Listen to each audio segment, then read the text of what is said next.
Queria agradecer a presença de todos, véspera de feriado, a turma parar as atividades para poder falar um pouquinho sobre cuidados paliativos, sobre ética profissional. É um assunto bem interessante, onde eu já faço há 5 anos e eu venho cada vez mais adquirindo experiência nessa batalha, que é lidar com pacientes com doenças ameaçadoras da vida. E sim, sempre muito difícil de lidar com algumas situações que nos deixam com uma sensação de impotência, né? Então eu vou tentar transmitir para vocês um pouquinho de teoria, um pouquinho de prática. Agradecer o convite da Mara. Eu acho que esse movimento é um movimento que vem, de certa forma, estruturado por uma empresa privada de assistência domiciliar, mas que vem com o grande objetivo de disseminar um pouquinho os cuidados paliativos para todas as esferas, e a gente vai perceber que ele não é feito só em casa, e também com um certo ar social. Na verdade, a gente vem tentando fazer esse projeto piloto de educação continuada, mas também com a intenção de ajudar algumas instituições de caridade que fazem o cuidado do paciente idoso com mais de 60 anos e que tem características de paciente com indicação de cuidados paliativos. E então temos aqui também representando a instituição, a Cíntia, que representa o lar de idosos, que é o Cantinho dos Idosos no Ratones, onde eu também faço os cuidados como médico voluntário. E lá a gente consegue também aplicar a medicina paliativa e modificar muito a qualidade de vida de quem mora e a estrutura toda do sistema de saúde que ali é oferecido. Hoje eu me formei em medicina paliativa pela UFSC em 2012, venho trabalhando então 100% do meu tempo com a medicina paliativa. Hoje eu ofereço assistência a pacientes em casa, ofereço assistência a pacientes em instituições de longa permanência, e até pouco tempo era médico do Hospital do CEPOM e também do Hospital Universitário. Hoje a gente vem trabalhando só mesmo com foco no paciente em casa. E membro da Câmara Técnica de Cuidados Paliativos do CRM. Para quem não sabe, o CRM tem uma Câmara Técnica de Cuidados Paliativos com pessoas consideradas expertise na área, e que dentro do CRM, que seria uma instituição para assessoria dos médicos, existe, já temos médicos aqui, né? Seria realmente um ambiente de troca de experiência e também tirar algumas dúvidas que possam vir de fundo ético ou legal, e a gente tenta dar esse respaldo. Então, o cuidado paliativo ele surge justamente com essa pessoa, a Cicely Saunders. Ela também foi uma das pessoas que identificou o paciente em sofrimento não só com uma dor localizada. Ele percebia que esse paciente também apresentava uma dor que ela considerava como dor total, que é o paciente que enfrenta doenças como câncer e apresenta um sofrimento que vai além do físico. É um sofrimento que envolve questões emocionais, questões espirituais e questões sociais. Então, ela traz esse movimento, ela não satisfeita em ser enfermeira, ela se forma assistente social, e não satisfeita, ela se forma aos 40 anos como médica. Então, uma pessoa que fez 3 formações, entendendo que ela precisava complementar a assistência aos pacientes paliativos. Então, aquela história de que quando o paciente está em cuidados paliativos é porque não tem mais nada a fazer, isso cai por água, entendendo o quanto de conhecimento a gente precisa ter para dar assistência a essas pessoas. E ela deixa essa frase muito bonita, que é: o sofrimento só é intolerável quando ninguém cuida. Isso faz com que muita gente que talvez deseje morrer para aliviar o sofrimento, que é quando a gente fala de eutanásia, se ele recebe assistência de medicina paliativa de forma multiprofissional, talvez ele perceba que o sofrimento não é tão grande. Então, o que nós temos hoje na realidade, né, mundial? Cada vez mais aumentamos a capacidade de controlar doenças crônicas nessa população que vem envelhecendo. Então, os idosos hoje, com múltiplas comorbidades, eles não falecem, eles vivem mais tempo. Só que, em compensação, a assistência a esses pacientes no ambulatório e até, de certa forma, no domicílio é precária. E aí o que a gente tem é também associado a isso uma tecnologia que faz com que doenças que antes matavam não matam mais, mas também deixam sobreviventes pessoas em grande sofrimento e às vezes dependentes de assistência tecnológico para a manutenção da vida, né? E isso às vezes faz o prolongamento do morrer, que é um assunto que a gente vai falar um pouco mais na frente. Só que mesmo assim, mesmo diante do entendimento de que a população envelhece, de que as doenças crônicas são controladas e de que a gente tem pouca assistência ambulatorial e ao doente domiciliar, a gente ainda tem cada vez mais redução do número de leitos hospitalares. E aí começa a mudar um pouco essa estrutura. Hoje o paciente que precisa ser internado para fazer uma investigação de alguma patologia, ele tem menos leitos. 2010 tinha mais leitos, 2015 reduziu isso. Isso é uma coisa desproporcional, porque de 2010 para 2015 aumentou o número de idosos e de pessoas sobrevivendo a doenças crônicas. E só na região sul, a gente teve uma queda de 1.193 leitos nessa análise do DataSUS junto ao CRM de 2010 a 2015. Só que olha que engraçado, os leitos de repouso e de observação, aí a gente está falando aqui de quem trabalha em emergência, que são aquela... De repente surge uma sala que já abriga mais 10 camas, né? Fora o corredor que abriga também uma boa quantidade de paciente. Então, veja que aumentou, ao passo que diminuiu 1.193 leitos de internação, aumentou 2.000 leitos de emergência. Só que emergência não se faz diagnóstico de algumas patologias em investigação. Ele trata as intercorrências agudas, então esse paciente também não fica assistido e ele volta para casa. Né? Então é o ciclo vicioso, o paciente acaba virando um processo bumerangue, ele vai à emergência, ele é assistido naquela sua demanda e ele retorna para casa. E o que se sabe é que o paciente paliativo, quando dá acesso à emergência, normalmente a demanda que ele tem ela é muito maior do que o sofrimento físico que gerou a ida ao hospital. Boa parte das vezes é até uma dificuldade de entender como que se dá o remédio, é uma dificuldade de assessoria da equipe, de um telefone para fazer um contato, né? Ou às vezes de burnout do cuidador. Hoje os pacientes que têm dependência física, baixa performance funcional, exigem cada vez mais de cuidadores experientes e fortes. E esses cuidadores normalmente são informais, é a esposa que já tem artrose, ou é o filho que precisa também dar conta do trabalho. Então esses pacientes acabam indo à emergência com uma queixa aguda, porém o que se tem por trás é uma falta de retaguarda por conta da complexidade que é cuidar deles. E aí vem essa grande jogada, que isso é um trabalho norte-americano de 2016, mostrando como é que a gente tenta resolver isso. Então nessa curva aqui a gente tem os custos daqui para lá aumentando, a qualidade da vida daqui para cá subindo, e aqui a expertise, a agilidade de intervenção, trazendo então hoje o padrão ouro do atendimento. Ele tem que trazer muita qualidade de vida, bastante expertise e baixo custo. E aonde que isso aqui está? Isso aqui está no atendimento domiciliar. É uma assistência domiciliar competente, ágil e adequada que a gente consegue reduzir os custos hospitalares e aumentar a qualidade de vida, porque a preferência do paciente hoje é de ser cuidado em casa. Qualquer paciente que você perguntar, ele vai dizer: eu gostaria de ser cuidado em casa. Com a assistência de saúde hoje no domicílio, a gente não consegue nem oferecer a assistência em casa, porque realmente exige um trabalho muito complexo e o profissional da saúde ele tem que ser expertise nisso. Então, os expertises estão dentro do hospital. O hospital não tem nem leito para receber pacientes, esses pacientes estão ficando em casa.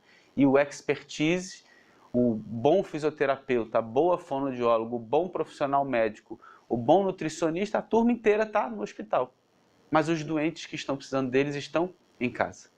Então, essa migração precisa existir, por quê? Porque reduz custo, aumenta a qualidade de vida e exige experiência e conhecimento técnico. E no meio do caminho, está aqui as instituições de longa permanência, né? Então veja, hoje o meu foco de trabalho está daqui para cá.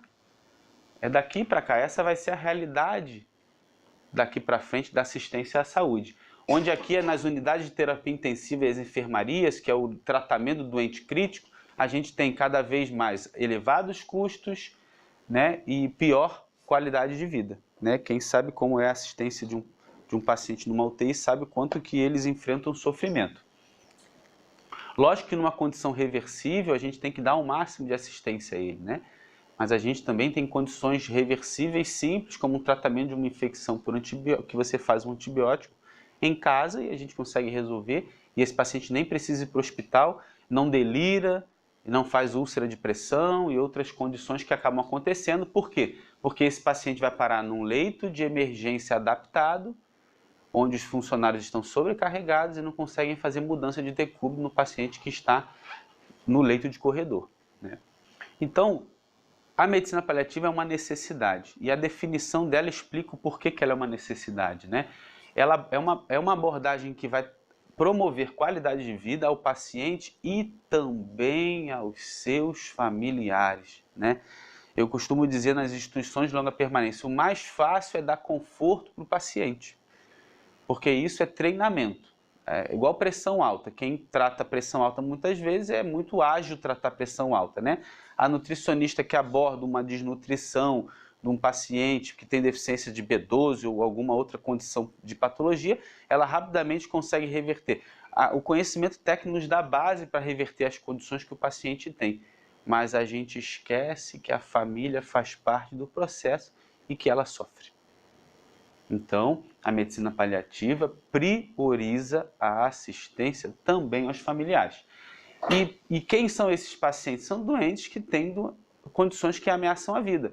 Eu posso ser um paciente que tem uma pressão alta, diabetes, colesterol alto, tem uma insuficiência cardíaca porque eu infartei, e eu posso, por uma simples gripe, quase morrer.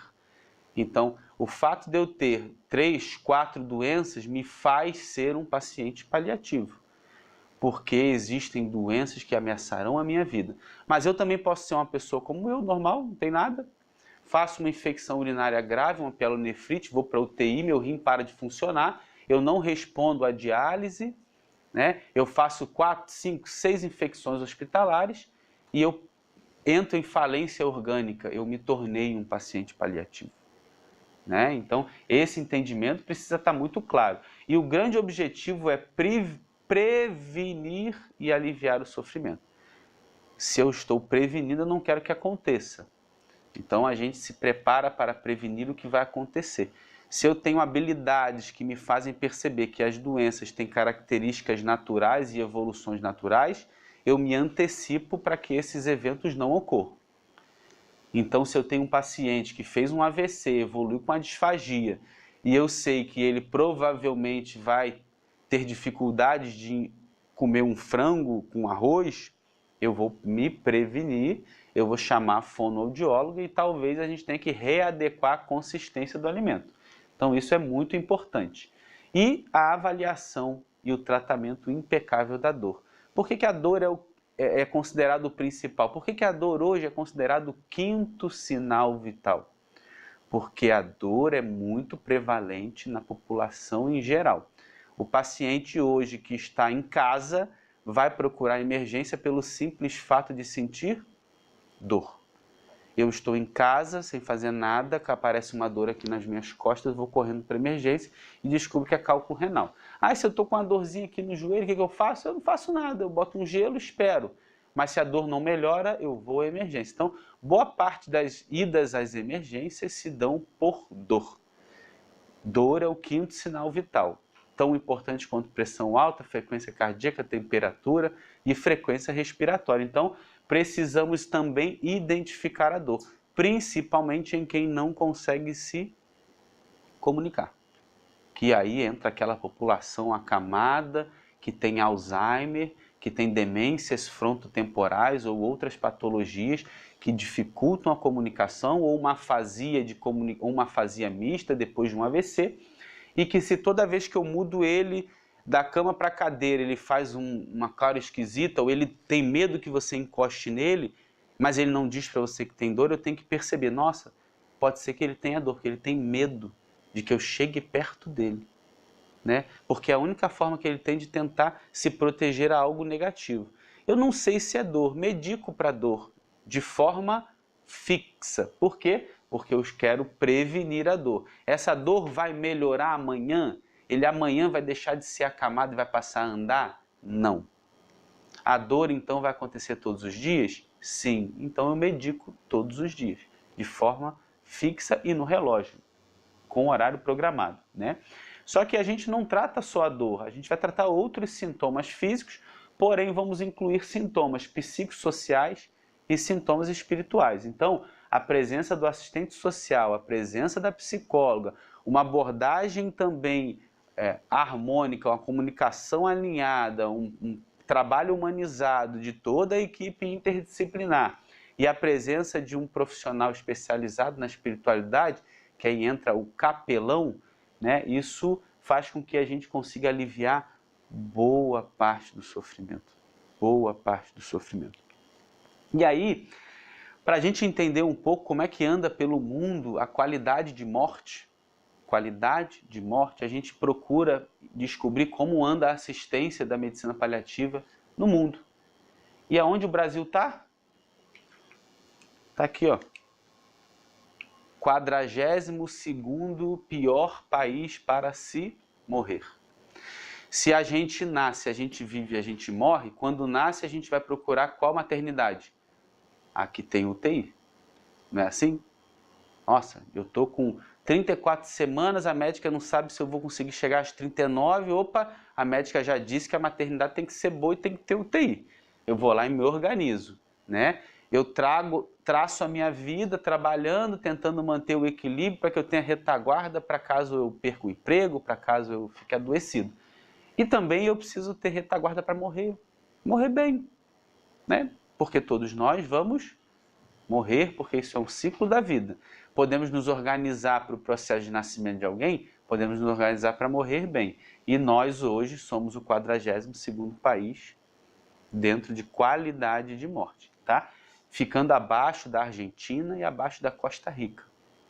Então a gente precisa sim ter encontros de medicina paliativa cada vez maiores e cada um incentivar o outro a falar um pouquinho sobre isso, porque medicina paliativa tem muito conhecimento técnico e muito trabalho de equipe. E para trabalhar em equipe a gente precisa melhorar cada vez mais a nossa inteligência emocional, porque quando a gente trabalha em equipe, a gente ouve opiniões diferentes e a gente tem que aprender a respeitar o outro. E isso é muito legal, porque isso nos ensina até a cuidar do paciente melhor, né? Então a gente precisa evoluir para isso. E aí, quem precisa de cuidado paliativo? A Organização Mundial de Saúde fez um estudo em 2014 para entender qual seria essa proporção da necessidade de cuidado paliativo, até para barganhar com os serviços públicos a existência de serviços de medicina paliativa. Para vocês terem uma ideia, hoje, para um hospital receber acreditação nível A, a melhor que tem, para mostrar que ele é um hospital competente, ele tem que ter um serviço de medicina paliativa. E hoje um hospital oncológico, para se considerar um hospital oncológico de referência, ele tem que ter um serviço de medicina paliativa. Então vejam a importância, só que aí vem a pergunta, mas um paciente que tem doença pulmonar obstrutiva crônica, que tem cansaço, fadiga, falta de apetite, ansiedade, não dorme bem porque tem falta de ar. Esse paciente ele não recebe uma visita de um médico paliativista. Por quê? Porque ele não tem câncer. Esse mesmo paciente, daqui a um mês, diagnostica um câncer de pulmão, ele passa a receber uma assistência de um profissional que talvez entenda um pouco sobre medicina paliativa. Só que qual é a realidade? 65% dos pacientes que precisam de medicina paliativa não possuem câncer. E entenda que boa parte dos pacientes que necessitam de cuidados paliativos possuem doenças cardiovasculares. Então, pacientes com insuficiência cardíaca, pacientes com sequela de AVC. E aí vem a questão, como é que o paciente com doença cardiológica costuma morrer? De morte súbita. Ele morre dormindo, morre na rua, né? E como é que a gente conversa com essa pessoa sobre a finitude, né? Coisas muito difíceis. Da mesma forma que a gente pode ter um paciente que tem um marca-passo, um desfibrilador, que fica dando choque quando ele para, né? E ele se mantém vivo por isso, e ele descobre um câncer terminal. Desligo ou não desligo? O paciente está com dor, está sofrendo, está acamado, já está aparentemente nas últimas semanas de vida, e toda vez que ele para, ele toma um choque e ele volta para a realidade, né? Então a filosofia nada mais é do que afirma a vida, considera a morte como um processo natural, não acelera, não adia, a gente vai falar um pouco isso mais na frente, com foco na qualidade de vida, e de preferência começar junto com o diagnóstico da doença que ameaça a vida. Então, se eu descubro um câncer metastático, é de bom tom que eu já faça uma consulta com um médico paliativista. E na prática o nosso foco é esse: controlar os sintomas, principalmente a dor, integrar os aspectos psicológicos e espirituais, oferecer um sistema de saúde capaz a dar uma assistência digna a esse paciente, ou seja, uma emergência capaz de fazer uma analgesia adequada, um posto de saúde que consiga ir na casa nos últimos momentos de vida e fazer o acolhimento físico do paciente e também o acolhimento desse familiar, gerar um sistema capaz de dar continuidade aos cuidados, trabalhar de forma multiprofissional e dar suporte ao familiar no curso da doença e também no luto. Então, não significa que o trabalho acaba quando o paciente morre. A equipe criou um vínculo e tem que dar assistência depois da morte. Tem que dar assistência depois da morte. Lógico que você vai trabalhar com a equipe e a psicóloga o luto antecipatório. O paciente não faleceu, mas a psicóloga já está esperta, já está chamando. O médico já indicou, olha, vocês precisam de uma psicóloga. E aí, com essa abordagem, essa família, que pode ser composta por 3 ou 4 integrantes, elas vão ter um luto natural e vão seguir a vida.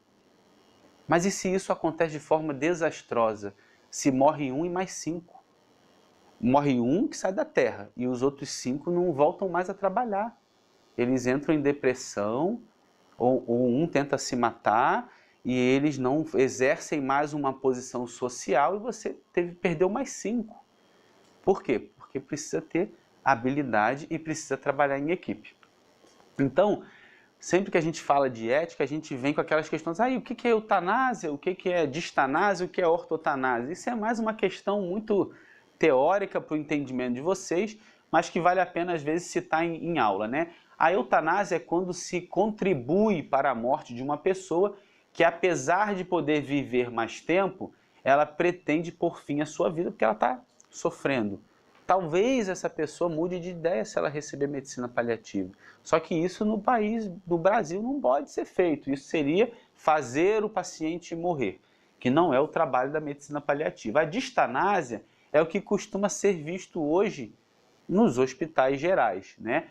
Hoje o profissional da saúde, com medo de processo, ele faz tudo o que pode. E a medicina pode fazer muita coisa para os órgãos, né? Então, a distanásia é exatamente o contrário. É a palavra do prefixo dis, que mostra isso, que significa morte lenta, com muito sofrimento. Seria o caso em que o médico faz o uso de todas e qualquer recurso disponível para prolongar a vida de um paciente que tem doença terminal, que é também chamado de obstinação terapêutica. A equipe não consegue largar.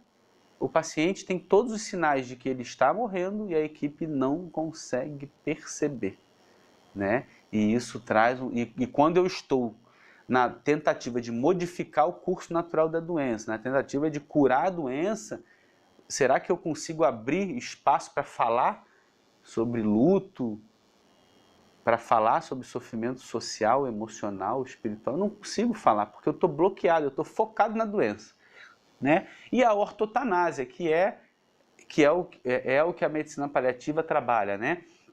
É a suspensão do tratamento de uma doença incurável, que na verdade a manutenção do tratamento vai só prolongar o sofrimento ou até mesmo adicionar sofrimento, né?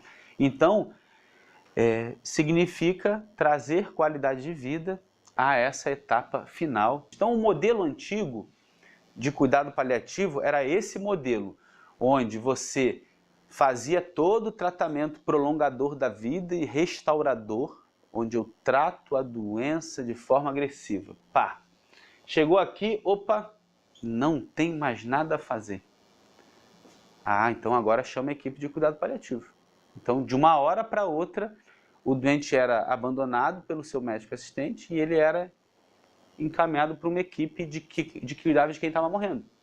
E aí veja o preconceito e as dificuldades de se adaptar a esse modelo. E como é que é o modelo hoje? O modelo hoje é assim, ó. Aqui é o cuidado paliativo em preto. Aqui é o tratamento curativo, restaurador, é a quimioterapia, são os antirretrovirais, é o tratamento para tuberculose, e aí vai, e aí vai, e aí vai. Você veja que aqui é o tempo em que a doença evolui. Então, quanto maior for o tempo, no começo da doença, o paliativista ele só cria vínculo. Vê como é que estão as coisas, vê as questões sociais, a nutricionista vai dar aquele gás para ele se manter forte para o tratamento, né? Então, já vai abordando questões emocionais, positivista, para entender que aqui o processo vai ser bom. Só que a doença, não adianta, ela tem uma história natural. Por si só, a doença é incurável. Então, ela vai chegar um momento em que os sintomas começam a aumentar. E aí a necessidade do profissional que trabalha com a qualidade de vida e o controle do sintoma passa a aumentar a sua demanda e passa a se reduzir cada vez mais a possibilidade de fazer um tratamento restaurador.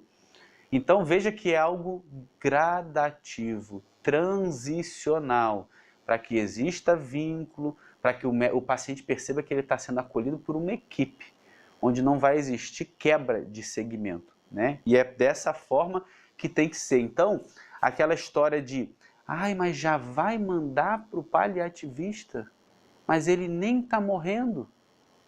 Isso não existe. Paliativista não veio para tratar quem está morrendo. Ele veio para dar qualidade de vida às pessoas que têm doenças que ameaçam a vida.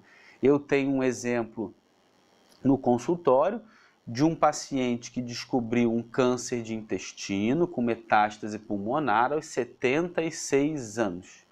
E ele disse que não gostaria de perder a qualidade de vida que ele tinha com a escravidão do tratamento e os efeitos colaterais da químio.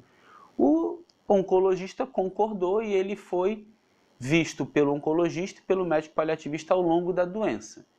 Ele veio a falecer aos 91 anos. E ele só começou a ter sintoma um mês antes de morrer. Então, ele viveu dos 77 aos 91 sem sentir nada. Nada. Vivendo a sua vida normal. E quando a doença pegou, levou ele em um mês. Então, e a escolha, né? Será que se a gente tivesse feito tratamento, quimioterapia, radioterapia, a gente teria mantido ele com a mesma condição física e emocional? E aí quando você fala em ortotanase na definição ética, a gente pode abrir o Código de Ética Médica, que foi reformulado em 2009, e lá naquela relação com o paciente familiar a gente tem exagerar é vedado ao médico. Isso não pode existir, né? Exagerar a gravidade do diagnóstico ou do prognóstico, complicar a terapêutica ou se exceder no número de visitas, consultas ou procedimentos médicos. O médico não pode fazer isso. E abreviar a vida do paciente, ainda que a pedido ou dele ou do seu representante legal, que a gente também já sabe disso. Artigo 41, parágrafo único, o que que tem? Nos casos de doença incurável terminal, deve o médico oferecer todos os cuidados paliativos disponíveis sem empreender ações diagnósticas ou terapêuticas inúteis e obstinadas, levando sempre em consideração a vontade expressa do paciente ou do seu representante legal. Então, é ético oferecer cuidados paliativos e fazer cuidados paliativos aos seus pacientes. Não é ético não oferecer cuidados paliativos. Tá? E uma definição legal é que a ortotanásia não é algo de ação, é algo de omissão. Né? Só que a omissão por não prolongar o morrer não é uma omissão de socorro. Nossa, eu não reanimei aquele paciente que tinha um câncer, ele estava com caquexia e estava em final de vida. Eu vou ser processado por isso? Não vai ser processado por isso. Porque não há omissão por não tratar o que não pode ser tratado. né? O médico, ele não é o Deus que resolve todos os problemas. Então a gente precisa aprender a lidar com a limitação que a medicina tem diante de condições muito graves. E os princípios éticos universais são esses 4 que a gente precisa respeitar no nosso trabalho, todo mundo, que é autonomia, é o que o paciente quer. E como é que o paciente pode expressar as suas vontades para que elas sejam respeitadas? Pode ser através da diretiva antecipada de vontade. Ele vem no consultório do seu médico e, doutor, eu queria conversar um pouquinho com você sobre algumas assistências que eu possa precisar ao longo do meu envelhecimento. Eu já estou com 80 anos, um amigo meu acabou de falecer na UTI, foi uma tristeza, cheio de tubo, eu vi aquilo, não gostei, e eu quis me antecipar. E aí ele vai conversar com o médico, ele vai botar isso em prontuário, e ele vai entender isso como eu gostaria de ser cuidado no final da minha vida, né? Caso eu não queira fazer isso, eu posso denominar alguém. Nossa, eu vou pedir para o meu irmão, que entende, que me conhece muito, que ele tome as decisões por mim, porque ele sabe muito bem o que eu vou querer ou precisar no final da minha vida. Então, se eu tiver uma doença de Alzheimer em fase final, e eu digo assim, olha, o meu irmão não gostaria de receber gastrostomia ou alimentação artificial. Então, por favor, isso eu não quero que ele receba, né? E você faz o quê? Protege o paciente de uma assistência desproporcional ao que ela queria. E tem a autonomia presuntiva, que é isso que eu disse. O paciente está lá na UTI desacordado, vocês não sabem, você sabe que a sequela vai ser grave, o paciente vai voltar para casa com uma traqueostomia, com uma gastrostomia, em estado vegetativo, e aí você pergunta para um familiar, nossa, ele já vivenciou o adoecimento de alguém, de algum amigo? Ah, uma vez ele foi num velório de um amigo dele que teve esclerose lateral amiotrófica. E, nossa, ele sempre comentou que era muito triste aquela vida que ele levava. Muita gente faz na emergência Dona Maria, a senhora acha que vale a pena da gente entubar o seu João? Ou da gente iniciar a hemodiálise? Mas o que você quer dizer? Que o meu marido merece ou não merece? Lógico que ele merece, eu quero que você faça tudo por ele. O fato de uma pessoa dizer eu quero que você faça tudo por ele, não significa que ela quer que você faça tudo que a medicina tem para ele. Mas o medo jurídico faz a gente ter essa iniciativa de querer fazer. Na verdade, o tudo que aquela pessoa pode estar pedindo é faça tudo que for ao seu alcance para dar conforto e dignidade ao seu João. De que forma? Da forma que tecnicamente você pode fazer e da forma que a ética nos permitir. E vem a beneficência, que é fazer o bem, a não maleficência, não causar o mal, e a justiça, que é a questão proporcional e desproporcional, que envolve até as questões dos custos, né? Nos Estados Unidos, a maior parcela dos gastos em saúde ocorre nos últimos 6 meses de vida das pessoas. E boa parte dos pacientes em tratamento oncológico receberam quimioterapia 15 dias antes de morrer. Então, tem algo errado. Está se gastando muito. Ah, mas não é que está gastando com um paciente que não merece. Não é isso, é só uma questão técnica. Se você está fazendo quimioterapia nos últimos 15 dias de vida de um paciente oncológico, talvez você não esteja dando assistência multiprofissional de cuidado paliativo. Então, proporcionalmente falando, o que esse paciente precisava mais? De químio ou de uma assistência multiprofissional? Aí a gente precisa raciocinar sobre isso para entender um pouquinho que a gente também faz parte de uma sociedade, de um sistema, né? E que a gente precisa sim respeitar essas questões. Então, essa questão de quando fornecer os cuidados paliativos é isso. Aqui você tem inicialmente ações paliativas que vão aumentar ao longo da progressão da doença, e aqui você tem a linha que são as intervenções curativas e a probabilidade. O que tem que existir? Tem que existir boa comunicação. A boa comunicação é fundamental. A equipe tem que falar a mesma língua.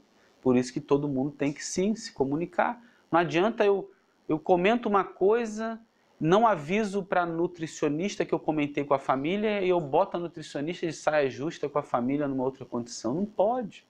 Todo mundo tem que conversar, todo mundo tem que alinhar, tem que prever essas condições, porque isso faz com que o paciente e a família percebam uma equipe unida, uma equipe integrada, e isso vai fazer com que eles se sintam seguros. E segurança é conforto. Quem é que não tem a sua casa própria, no seu porto seguro, e entende aquilo como uma segurança familiar? Ser cuidado por pessoas competentes e que se comunicam é segurança, é conforto.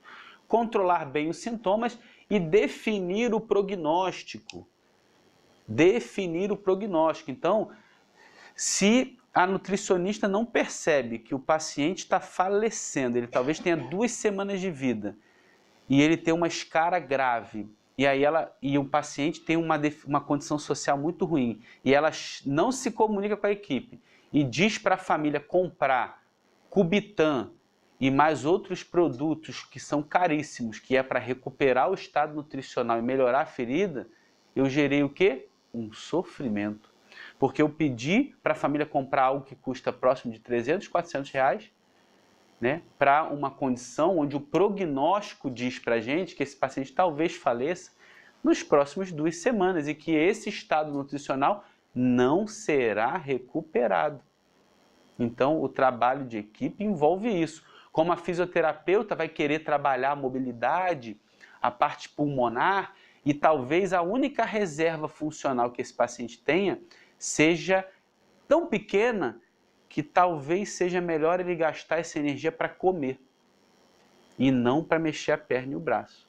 Então veja o quão complexo e o quanto precisamos trabalhar em equipe.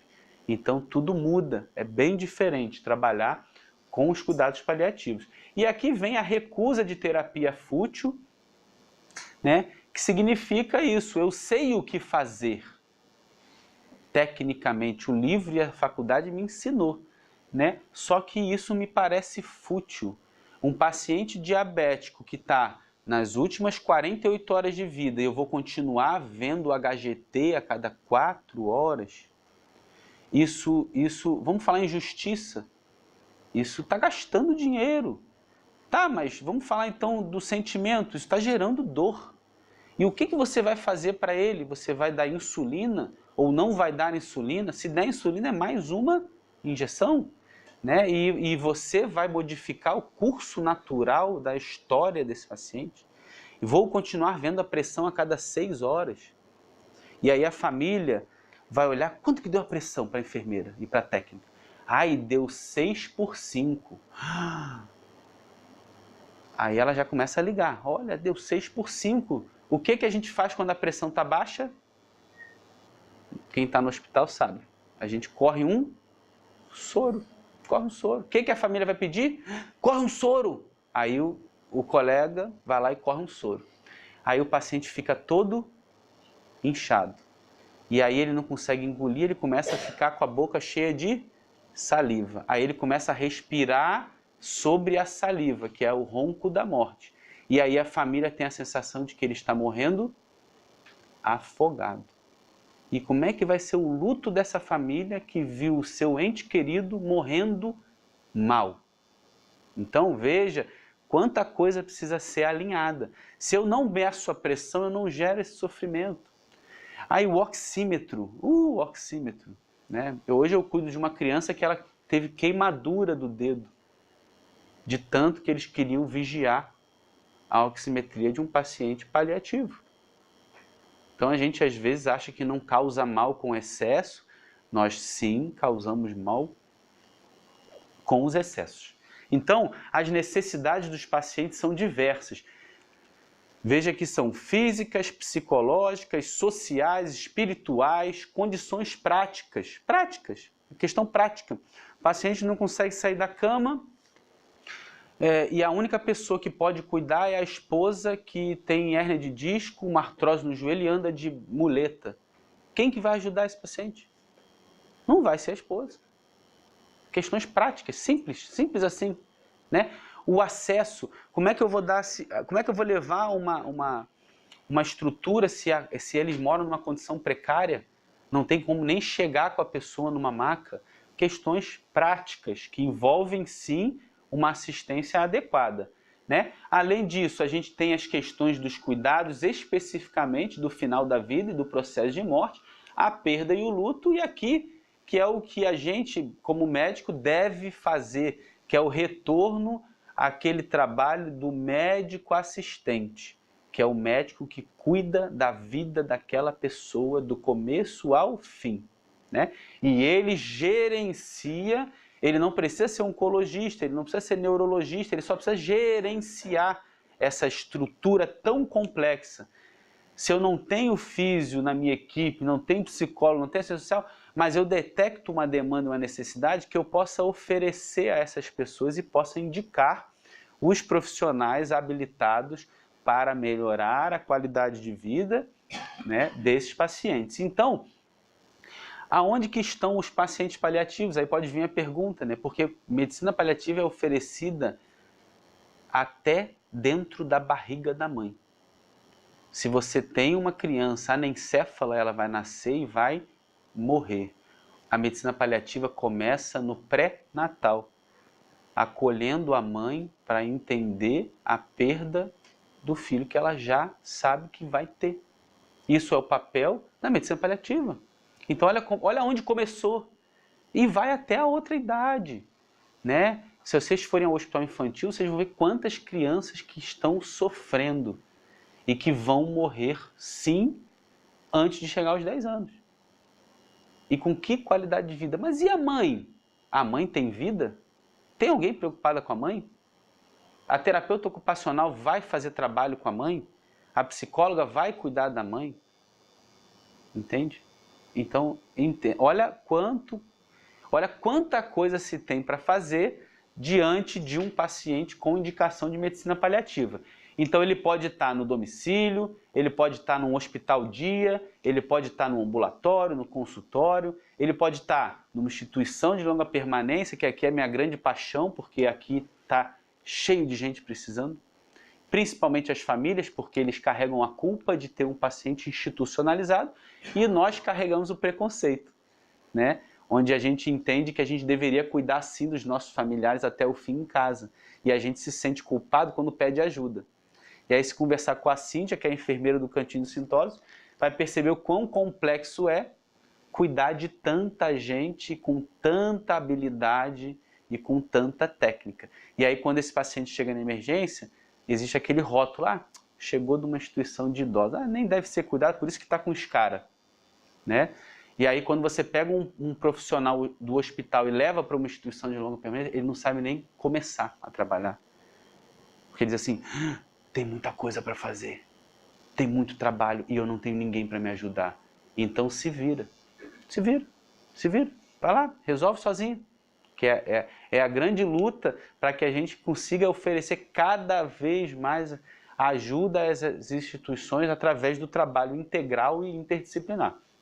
E aqui, na questão hospitalar, onde vai estar em todas essas esferas, e aqui o que a gente chama de hospice, que são hospedarias desenvolvidas no Canadá, Estados Unidos, que no Brasil tem em alguns pontos específicos, que são lugares especializados em cuidar dos últimos 6 meses de vida, né? Isso é uma unidade específica para cuidar de quem realmente está em processo de morte, onde ele sai do hospital, porque ele está lá 30, 40 dias no hospital, e ele ainda necessita de esse trabalho muito intenso.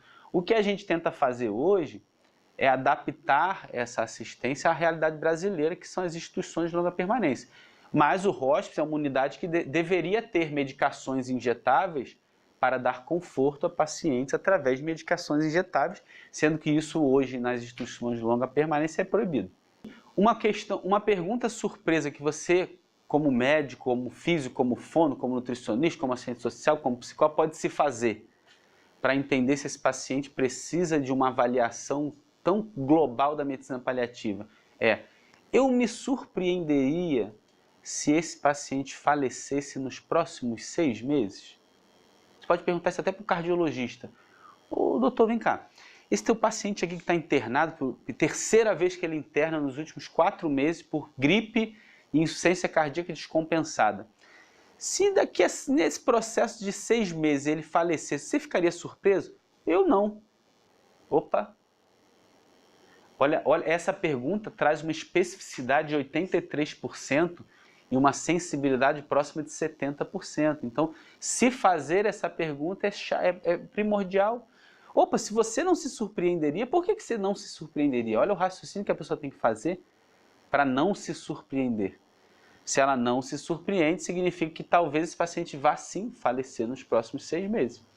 E se ele vai falecer nos próximos 6 meses, teremos que trabalhar ele e a família e adequar de forma correta o sistema de saúde e o controle do sintoma. E aqui a gente usa essa escala de PPS, hoje usada nas instituições, em alguns outros ambientes, que é para tentar ajudar no prognóstico. Eu acho que quem trabalha em equipe vale a pena adquirir essa habilidade de falar a condição física do paciente através do PPS, porque isso norteia a gente de forma rápida, né? Um paciente tem um PPS de 50 e isso aconteceu isso. Então a gente não precisa ficar, uma forma ágil de se comunicar, mostrando como o paciente deambula, como é que anda a evidência de doença, capacidade de autocuidado, ingestão oral e o próprio nível de consciência. Entendendo que 0 é quando o paciente faleceu. Então, normalmente, a gente entende que esses pacientes que têm 10%, eles têm de 2 a 7 dias de vida. Isso não é depende muito da patologia que está gerando a queda funcional. Mas, normalmente, num doente com câncer, especificamente, que essa escala foi criada, aqui o paciente tem de 2 a 7 dias, no 20% ele tem talvez 2 a 3 semanas, no 30% ele tem 3 meses, mais ou menos isso. Isso nos ajuda? Nos ajuda, porque se as questões sociais não estão resolvidas e eu sei que ele talvez está lúcido e talvez tenha 2, 3 meses de vida, eu tenho que correr atrás. Olha quanta coisa dá para se resolver para que a gente possa preparar essa família e a estrutura social deles, né? Então é uma mudança de paradigma. O médico ele é responsável pela intenção, mas ele não é responsável pelo resultado. E a gente não deve confundir autonomia com decisão terapêutica, que é justamente isso.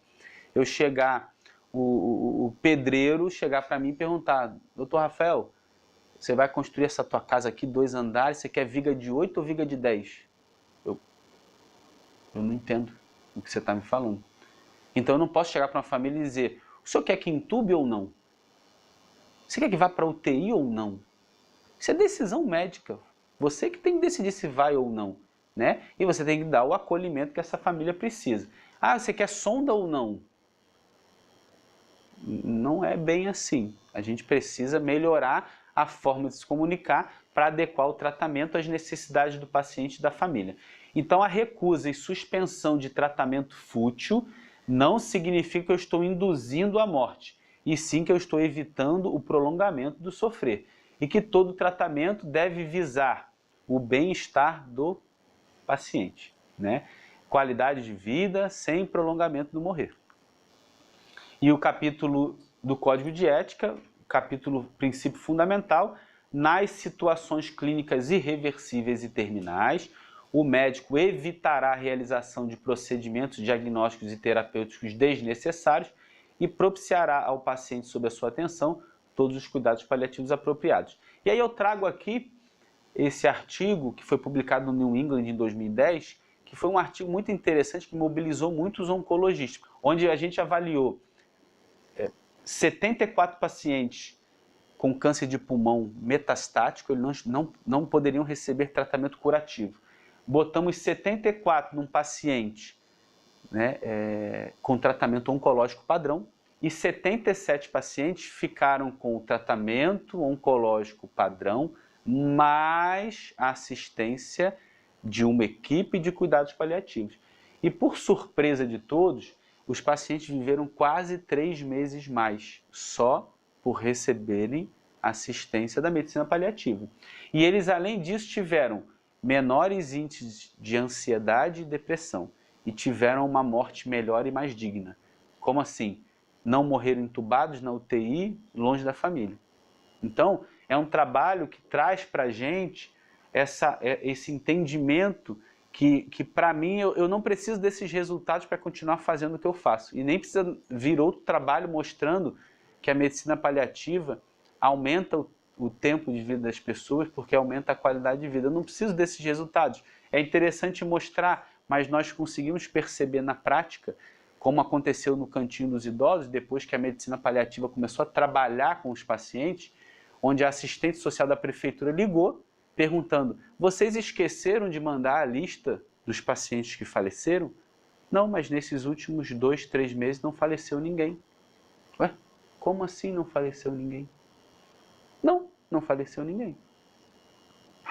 Então isso é surpreendente, né? E não tem tecnologia dentro do Cantinho dos Idosos para fazer as pessoas viverem mais ou menos. Hoje as chamadas de SAMU chegaram quase a 0, e as mortes dos pacientes em cuidados paliativos são todas realizadas na instituição. O HU pergunta, cadê os pacientes do Cantinho dos Idosos? Não vem mais para cá? Não, é porque não precisam mais ir, né? Precisam quando sim eles vão ter benefício. Então, existem muitas intervenções na medicina paliativa que são bem dinâmicas, como às vezes as pessoas não esperam do médico paliativista. As pessoas esperam do médico paliativista aquele profissional que pega na mão e conduz até a morte, faz um carinho e não faz mais nada que tenha muito envolvimento técnico. Mas, na verdade, a gente tem diversas formas de aliviar o sofrimento. Um paciente que tem uma pneumonia, está tossindo catarro, o paliativista vai fazer antibiótico. O paciente está com uma anemia e ele não consegue sair da cama porque ele está fraco, ele recebe sangue e a fraqueza melhora. O paciente tem uma dor por metástase óssea de um câncer de próstata, ele vai ser irradiado e a dor vai aliviar. Ele tem uma massa enorme de um sarcoma ou de um melanoma metastático, aquilo está gerando dor, compressão, edema dos membros inferiores. A gente faz a quimioterapia, o oncologista prescreve a quimioterapia, a doença regride, a dor melhora, a qualidade de vida melhora. O paciente tem um tumor de reto, abre o quadro, às vezes com obstrução intestinal, ou durante a progressão, mesmo com metástase, ele faz uma obstrução maligna, e esse paciente vai para a cirurgia e faz uma colostomia, que vai aliviar o sofrimento que motivou a ida ao hospital, que era vômito fecaloide, por exemplo, né? A via alternativa, um paciente com câncer de cabeça e pescoço, está cheio de dor, está em casa, ele não tem como comer nada pela boca, você vai fazer o quê? Não vou dar nada? Não vou dar remédio para dor, não vou dar nada, mas quem disse que ele vai morrer amanhã? Vai ter que fazer uma gastrostomia para ele receber analgésico, para ele receber alimento, água e medicação para o conforto, para o controle do sintoma. E vamos também fazer o que as pessoas acham que a gente só serve para isso, que é suspender remédio. Não, também suspendemos remédio, também. Mas fazemos muito mais do que isso, né? Então, aqui são alguns links interessantes sobre aonde encontrar algumas questões sobre medicina paliativa, alguns livros. O livro da Academia Nacional de Cuidado Paliativo é bem interessante, o livro de bioética também é bem interessante, alguns sites que vocês podem acessar, né? E mostrando aqui no finalzinho a foto dos meus filhos dando água para o bisavô. Entenda, cuidar é um instinto que a gente carrega e não é só do ser humano, né? É um instinto animal. Então, ninguém pediu para dar água para o bisavô. Eles perceberam que eles precisavam cuidar do bisavô. E esse é o ato de cuidar. Então, precisamos estimular isso dentro da gente, essa sensibilidade, essa inteligência emocional para que nós possamos cada vez mais trabalhar em equipe para ajudar quem mais é importante no nosso trabalho para quem está na área da saúde, que é cuidar dos pacientes e dos seus familiares. É isso. Obrigado.